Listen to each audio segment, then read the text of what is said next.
Welcome to this presentation on the utility of contingency tables. So in this presentation, I want to go through the use or the function of contingency tables. And what we are going to do in this part one, we are going to create a contingency table in SPSS, the type of which is shown here, and also use it to answer basic probability questions. In part two, we will use contingency tables to perform a test of independence, or otherwise known as a chi-square test. So what is a contingency table? In its simplest form, a contingency table summarizes categorical data. So it will summarize, it summarizes categorical data. And by categorical data, we are referring to nominal. So we are referring to nominal and ordinal variables. Nominal and ordinal variables, right? These are the data types that are referred to as categorical. Okay, so which means that you will never use a contingency table for ratio data or for interval data. Okay, so secondly, the frequencies correspond to two variables, right? So which means that you'll always have two variables on a contingency table. One variable will be on the rows and another variable will be on the columns. That is, it summarizes the frequency. So frequency of two variables. One variable will be on the columns, the other variable will be on the rows. Thirdly, a contingency table must have at least two rows and two columns, right? By that we mean each of these variables must have at minimum two categories, right? So at least, so that's at minimum, must have two rows and two columns. Okay, so the one we have here, you can see that it has two variables. One variable is gender, another variable is exercise. Okay, and gender has two categories, right, or two columns. We can see that we have female and male, and then exercise also has two rows. Okay, we have no and yes. Okay, so you can see that the contingency table we have here satisfies these three conditions. So having summarized our data, what do we get from a contingency table? From a contingency table we get, right, so we get the following. Okay, we can get, number one, we get what are known as probabilities, right? So we get probabilities, or the contingency table helps us, so it helps to organize probabilities, right? So it helps us to organize probabilities, and there are basically three types of probabilities that the contingency table will help us to organize, right? Number one is what we call joint probabilities. So from a contingency table we can get joint probabilities. Okay, so joint probabilities, this is the probability of the intersection of two events. So here we are talking about the intersection of two events, and we'll see what this means later on once we go through a few problems. Two events or outcomes, right? An event is also an outcome. Two events or two outcomes. So if you look at this table, for instance, we have male, right? Let's take this cell, for instance. We have male, and this is an intersection between the category male and the category no exercise, right? So we can see that from the table, we can pick the probability of getting a male who does not exercise. And this is the probability. It's 9 out of a total of 63 individuals. So that's what we mean by joint probabilities. Secondly, we can get marginal probability, right? So marginal probability. So marginal probabilities are probabilities of an event or outcome occurring regardless of what happens with any other variables, right? So this is probability of an event occurring regardless of what happens with any other variables. Okay, and then we'll also appreciate how this is relevant once we look at a few problems. Then thirdly, we can get conditional probabilities, right? So a conditional probability is a situation whereby we are interested in the probability of one event occurring given that another event has already occurred. So this is probability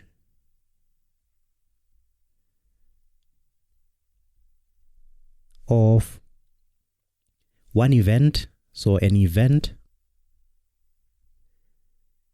occurring given that,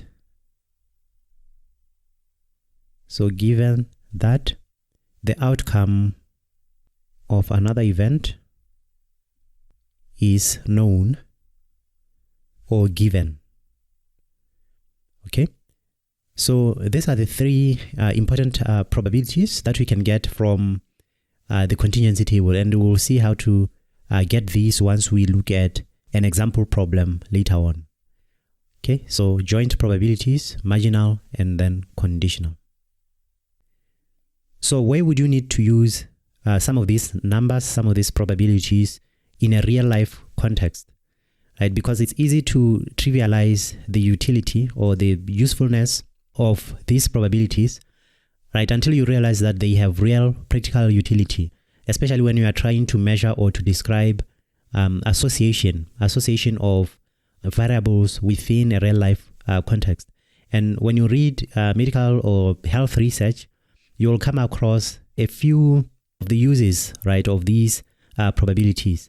For instance, when we are measuring risk, we usually make use of contingency tables, right? So they are for practical purposes, right? So in practice, we can use these tables or this information to calculate relative risk, for instance, right? So relative risk, right, which helps us to quantify or measure association. Right? The other name for relative risk is risk ratio. Okay, we can also get odds, right? Odds and odds ratio. Odds and odds ratios, right? Which are important in the context of case control studies.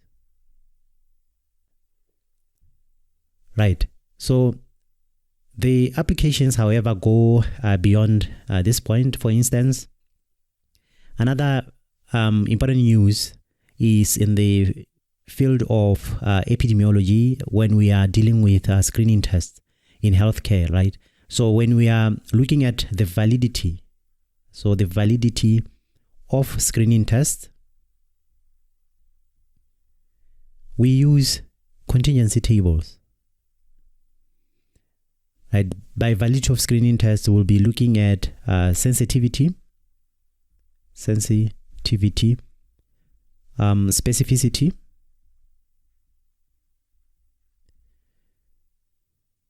also we have positive predictive values and negative predictive values, right? These are not the only practical applications of contingency tables, but These are some of the most important ones, because these numbers are, in a practical sense, they are actually probabilities. Okay, so now let's go into SPSS and create a contingency table. So I'll show you how to do that in SPSS. So once you open SPSS, I will load the data.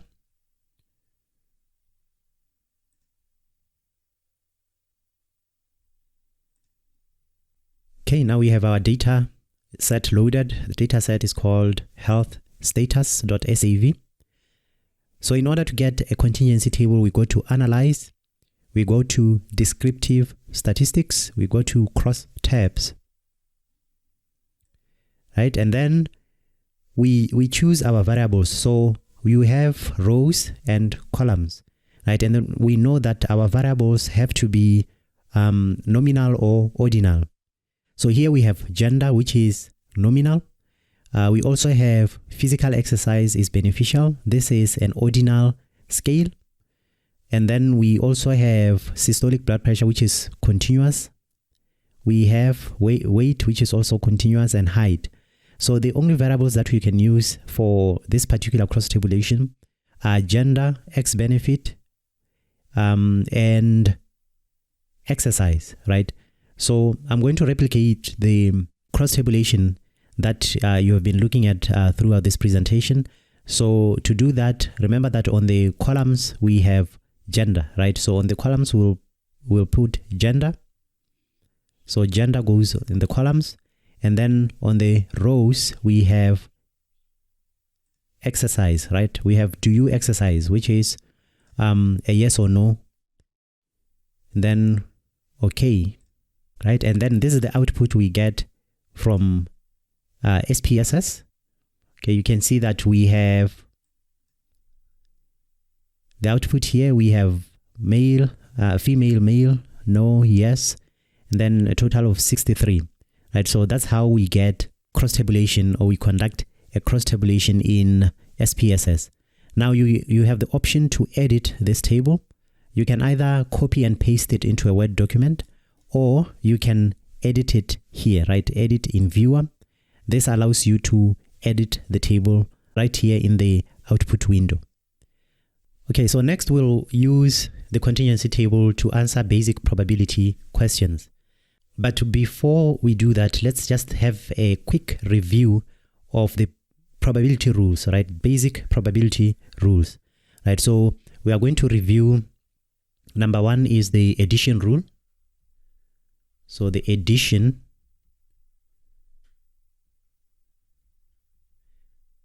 and then this number two is the multiplication rule. So multiplication,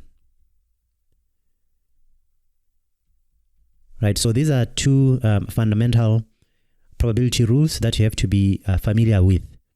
Okay, so let's just review how to use them, or how to apply them in the context of getting probabilities using a two-way table or a contingency table. When you talk about the addition rule, we are talking about the probability of an event A or B occurring, right? So I won't be going into detail in this presentation, because you can get more detail in my other lectures on how to use, or on probability rules or probability in general. But when you talk about the addition rule, we are talking about the probability of event A or B occurring, right? So we are talking about probability of event A or B, okay? And then for the multiplication rule, we are talking about the probability of event A and then event B, right? So probability of event A and then, right, and then B. Okay, the basic rule, or how we write it in probability notation, for the addition rule, the probability of A or B is equals to the individual probability of A occurring plus the individual probability of event B occurring minus the probability that event A and B occur together, right? If there is a chance that it's possible for an event A and B to occur at the same time, then we need to factor that in. So that's why we have to subtract the probability of event A and B occurring together at the same time. Okay, and I will explain later why we subtract this factor. Okay, so on the multiplication rule side, the formula is the probability of A and B is given by the individual probability of A multiplied by, right, times individual probability of B, given that A has occurred. Okay, so this sign here is read as given, right? So this is given, right? Given that A has occurred, what is the probability that B will occur? Okay,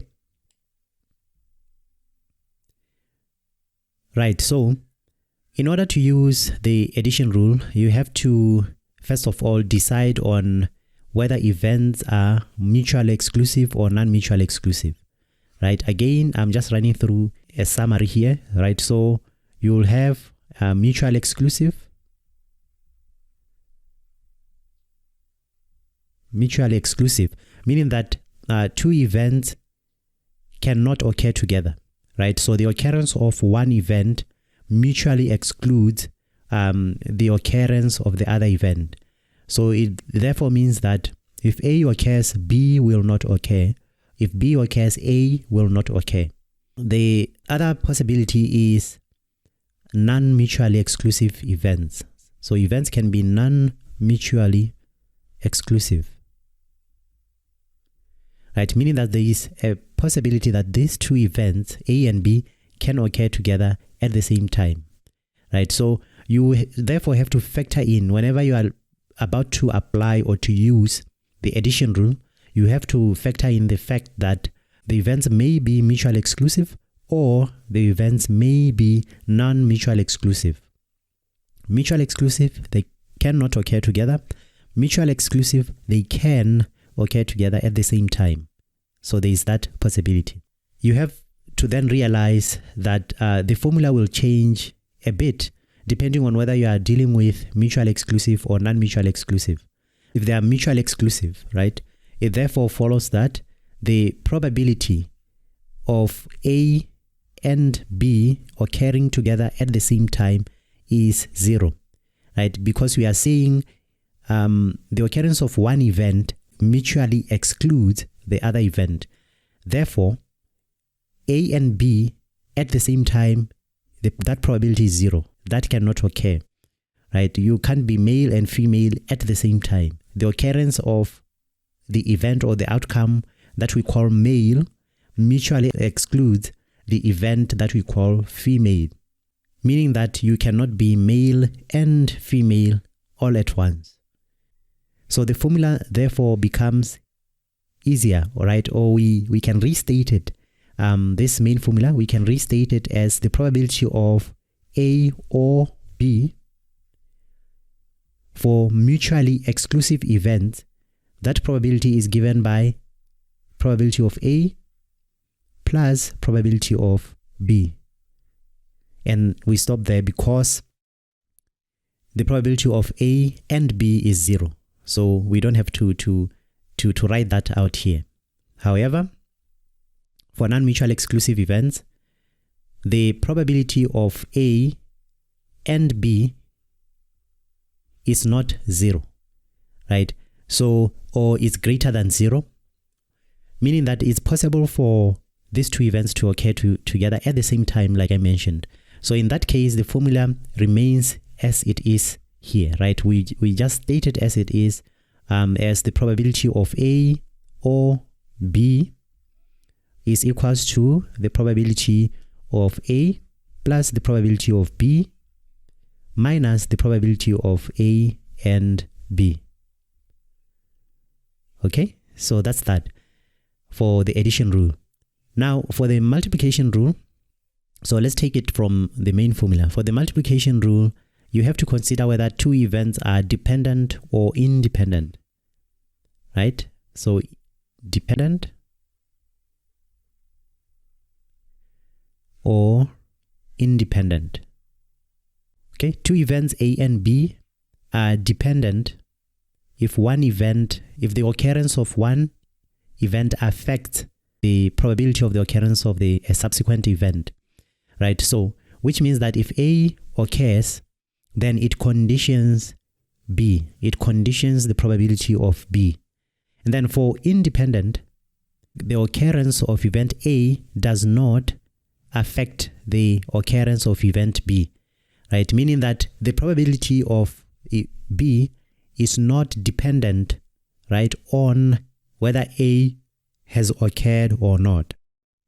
So as an example, let's suppose that we have a bag of marbles, right? So that's a simple example. So within this bag, we have marbles, right? So we have, let's say, we have white marbles. So let's say we have 3 white marbles and let's say 2 green marbles, right? So if we are going to draw, right? We are going to draw from this bag without replacement, right? So if you draw without replacement, what happens is you then condition any subsequent drawing from the same bag. Okay, so as an example, let's say for the probability of drawing a white marble is 3/5, right? We have a total of 5 marbles. And then the probability of drawing a green marble is 2/5. All right. So if I ask you what's the probability of drawing a white marble, and then when you draw again, you draw a green marble, right? So the question would be, are you drawing with replacement or without replacement? So if we assume that you are drawing without replacement, right, the probability of drawing a white and then a green marble would be given by probability of white and then green. It will be given by probability of drawing a white marble plus the probability of drawing a green marble, given that the first draw was white. Okay, so that's what we mean by this. So since you are drawing without replacement, it therefore means that your first draw changes the sample space.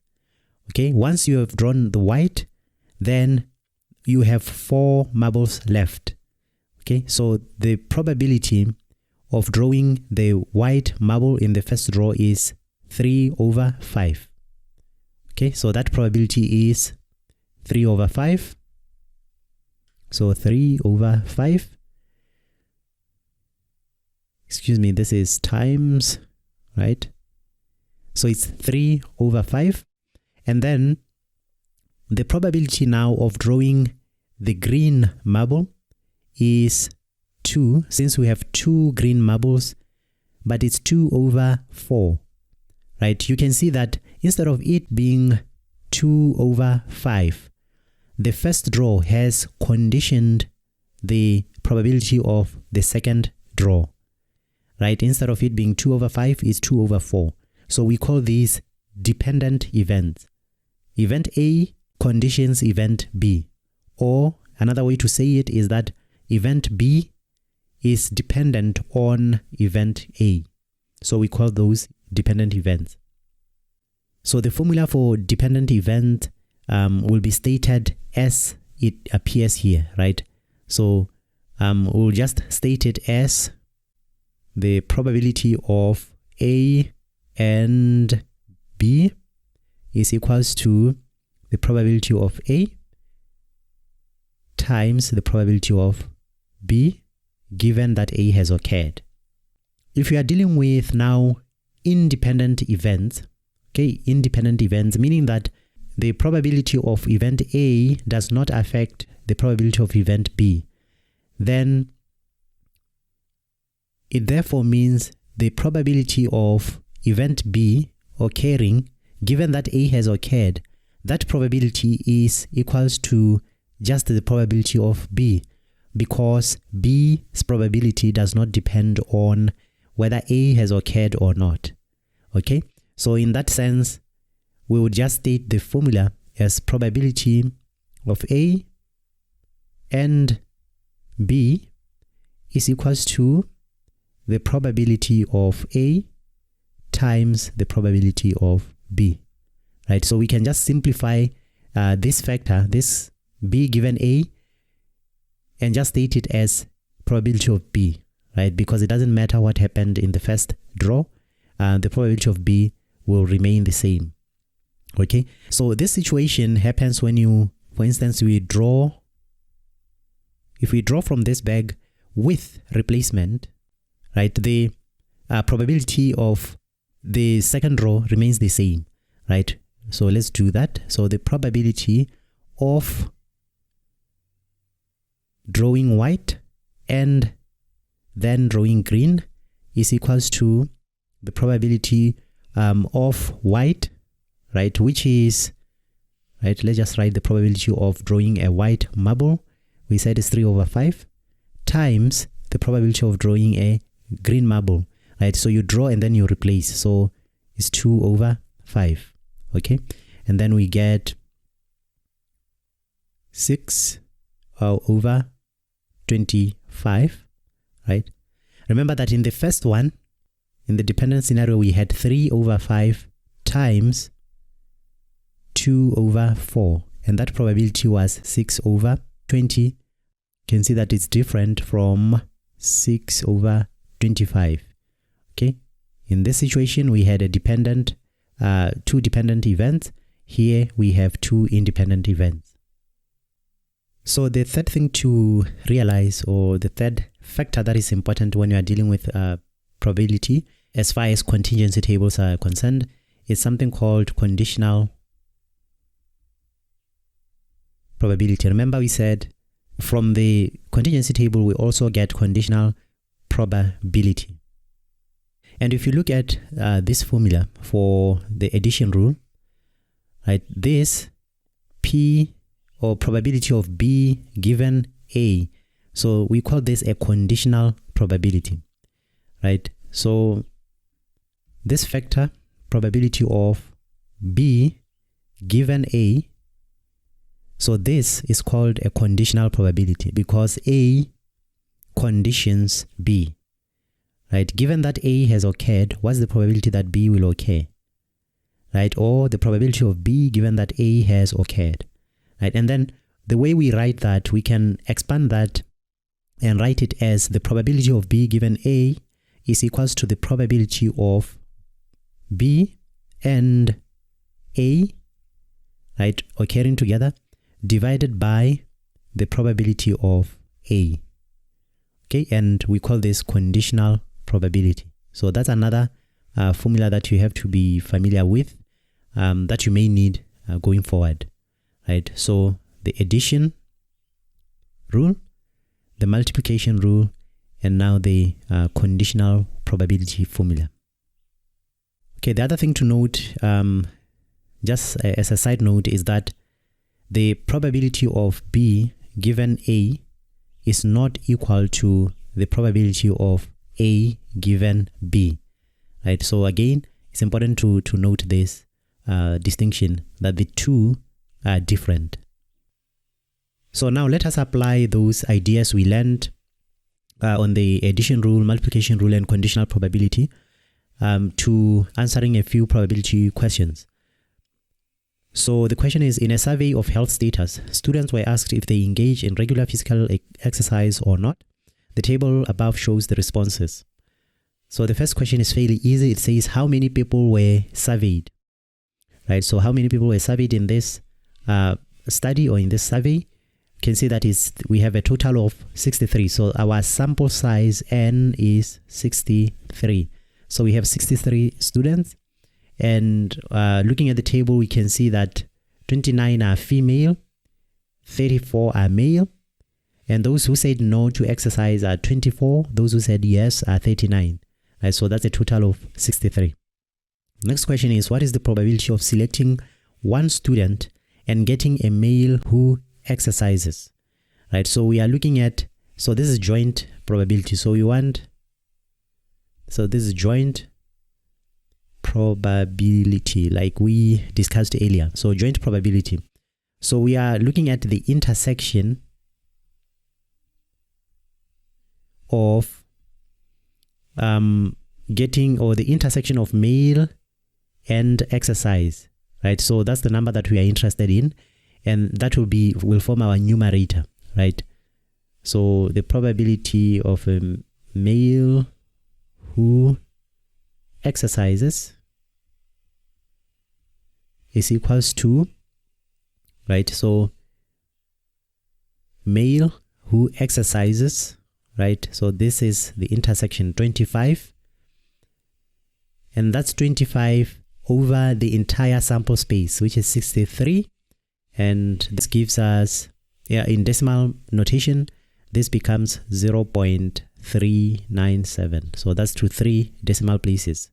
So our probability is 0.397, or 39.7% if you prefer percentages. Number 3, what is the probability of selecting one student and getting a female? Right, so the probability of getting a female student in this sample space. So how many females do we have? We have 29. And what's the total sample space? Is 63. And that becomes 0.460.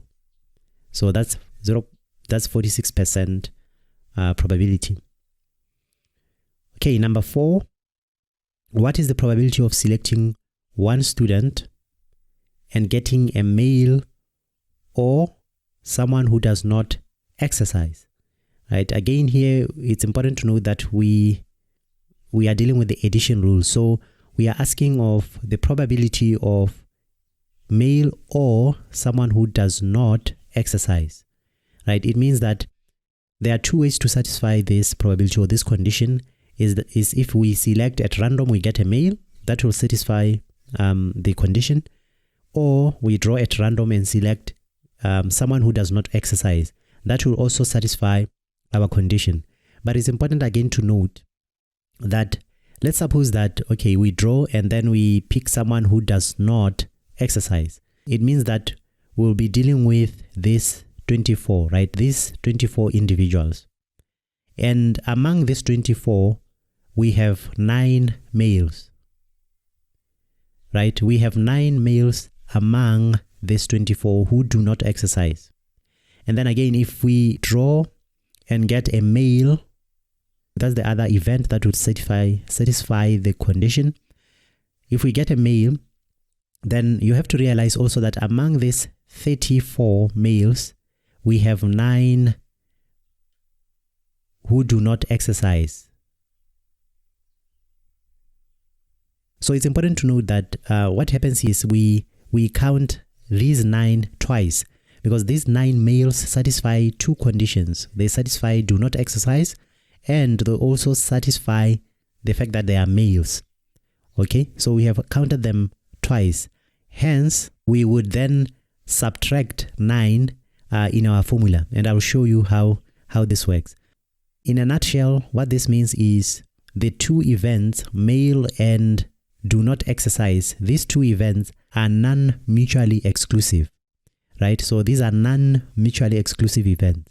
So the probability of male or no exercise, so I'll just abbreviate it as no X, is equals to the probability of male plus the probability of no exercise, right, minus, right, again, the reason why we are subtracting is we are basically counting the males here and here, because these 9 males who are here also feature in the no exercise group, right? So that's why we subtract the probability, right? The probability that we'll get male and exercise. Okay, so this therefore comes to, right? So this comes to, so probability of male or exercise is equals to the probability of getting male. That probability, we have 34 males out of a total of 63 people, plus how many people don't exercise? We have 24 out of a total of 63. Then we subtract male and exercise. So how many males, male and do not exercise? So this is the intersection, 9 out of 63. Okay, so this comes out to 49 out of 63, which works out in decimals to 0.778, right? Or 77.8%, right? So that's the application of the addition rule on a contingency table.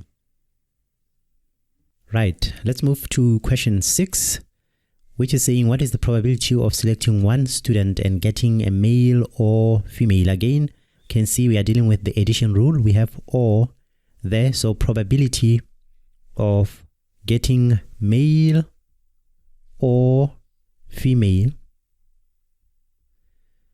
right? So before you even work this out using the formula, you can see that what we are looking for here, the conditions that would satisfy this statement is if we get male or female, right? But in our sample space, we can only get male or female. So that means the probability of getting male or female is 100%. It's 1, right? It's a guaranteed outcome that we will get male or female. Okay, so we are expecting it to be 100%. So this is probability of male plus probability of getting a female, right? We may say minus probability of getting male and female, but we already know that that probability is 0, right? Because it's not possible. These two events are mutually exclusive. Okay, so this becomes the probability of getting male is, how many males do we have? We have 34. So this is 34 over 63. Plus the probability of getting a female, we have 29 over 63, right? So this is 63 over 63, which is 1.00 or 100%. Okay, so that's a guaranteed outcome. Number 7, what is the probability of selecting 2 students without replacement, right? So without replacement. So when it says without replacement, we know that we are dealing with dependent events, right? So the first draw will affect the second draw. So without replacement and getting a male and then a female student. So what is the probability of male and then female? Okay, so that probability will be given by the individual probability of the male times the probability of female, given that male has occurred or the first draw was male. Okay, so that becomes the probability of male. Again, it's 34 over 63. Then we multiply that by the probability of getting a female, assuming, right, we are working under the assumption that the first draw was successful. Okay, so assuming that the first draw was successful, so we are multiplying that by the probability of getting a female, which is 29 over, the sample space has changed, so it's 29 over 62. So that comes out to in decimals 0.252, right? So around 25.2%. Okay, so I just noticed that I skipped number 5 there. I will go back to it. Let's just finish with number 8 so that we contrast it with number 7. So what is the probability of selecting 2 students with replacement? So we are doing the same thing, but this time instead of without replacement, we are doing it with replacement. What that means is the 2 events become independent, right? So what's the probability that then we will get male and then female, right? So it's the same question, but the only difference is in one scenario we are doing it without replacement, and then in the other we are doing it with replacement. So the probability of male and then female is equals to the probability of male times the probability of female, given that male has occurred in the first draw. So this becomes the probability of male has not changed, so it's 34 over 63. We multiply that by the probability of drawing a female, which is 29 over 63, right? So this time the sample space hasn't changed because we are doing it with replacement. So this gives us 0.248, right? So this is 24.8%. So you can see that there is a slight difference between these 2 probabilities, right? When you draw with replacement and without replacement. Okay, so let's finish up by going to number 5, right? The one that we skipped. So what is the probability that one student is selected and that student is female, given that the student is known to exercise, right? So this given that shows you that we are dealing with conditional probability. What this is essentially saying is, given that we know that someone exercises, what's the probability that they are female, right? So the probability of female, given that the student is known to exercise. Okay, and the way we write that is conditional probability. So the probability of female, I'll just abbreviate it to F, given that we know that the individual exercises, right? So the probability of female given exercise is equals to, right? So there are 2 ways to do this. We can do it the easy way, which is what a contingency table will do for us. So the easy way is just to look at the contingency table, right, and pick out our probability from there. Okay, so if we are going to do that, then it's easy. So we are saying, given that someone exercises, right, so that is the condition, right? So the condition is not that they are female. The condition is that given that they exercise, right? So it means that we are excluding everyone else who does not exercise. So given that they exercise, right, so we are therefore dealing with this row here. Given that they are in this sample space, what's the probability that they are female? Okay, how many females do we have in this sample space? 14, right? So that answer, our answer becomes 14 over the sample space, remember, is 39, right? The sample space is no longer 63 because we are working on the condition that that individual is known to exercise, right? So the sample space now becomes 39. So 14 over 39, which is in decimals is 0.359. Another way to do it is to use, right, the other way we can do this, tackle the same problem, is to use the ideas that we learned on about conditional probability, right? We know that the formula for conditional probability, if we are to expand on it, we'll have the probability of F, right, female given exercise is equals to the probability of female and exercise divided by the probability of exercise. So this comes to, right, so let me get rid of this so that we have space. This comes to the probability of female and exercise, right?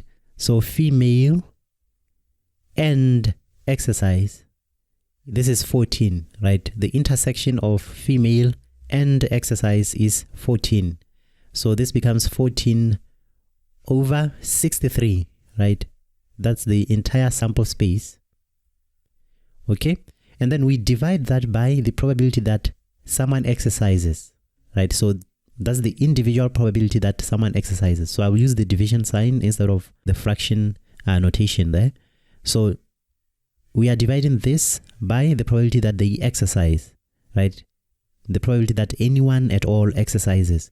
And we know that it's 39, since we have 39 people who exercise in a sample space of 63.